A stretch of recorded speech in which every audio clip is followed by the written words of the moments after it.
আর বউ নিয়ে ভাগুম নাকি? চলো আসো আমার সাথে, আমি দেখাচ্ছি নতুন বউ দেখতে কেমন লাগে। আসো। আজকে একটা খবর আছে রে, দিছি ফাঁসাইয়া, বুঝুক গা দুলাভাই।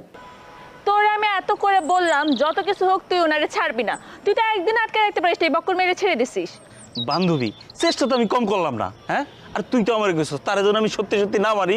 আরে আমি তো মারতে না করছি, ছেড়ে দিতে বলি নেই। আমার কথা ভাব, আমি যখন কি করে বাঁচি এটার হাত থেকে। বান্ধবী, উপায় তো অনেক আছে। তুমি তার নামে মামলা করবা, দরকার হলে ইফটিজিং এর মামলা করবা, কোনো সমস্যা নাই। হ্যাঁ, ইফটিজিং এর মামলা করবা। উল্টা সে আমারে কিডন্যাপ করছে যে, এর জন্য পুলিশের ভয় দেখাইতেছে, আর বাসায় তো এসব ঝামেলা নিতেও রাজি না। এখন তাহলে কি করা যায়? একটা উপায় তো বুদ্ধি।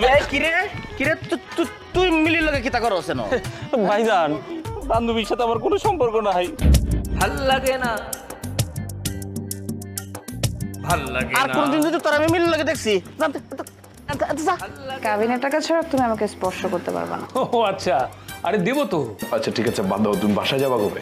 আমার যেদিন যাও আমি যাবো, কোনো অসুবিধা তো হচ্ছে না। আপনি অযথাই কেন আমাদেরকে ফোন দিতেছেন? আপনি তো ভালোই আছেন, ভালো থাকেন না। তুমি তোমার আপার একটু বুঝাই নিয়ে আসো, বুঝছো? আমি একটু বিপদের মধ্যে আছি। কাবিন নামায় না 30 লক্ষ টাকাই লেখা ছিল, দুজন সাক্ষীও আছে। উনি ফিরে আসার পর আপনি কি ওনাকে আবার বিয়ে করবেন? ওনাকে আবার বিয়ে করবো মানে? আমারে খুন করতে চাইছো? কি উল্টাপাল্টা কথা কইতেছো? হ্যাঁ, আমি তো ওগুলো কিছু করি নাই।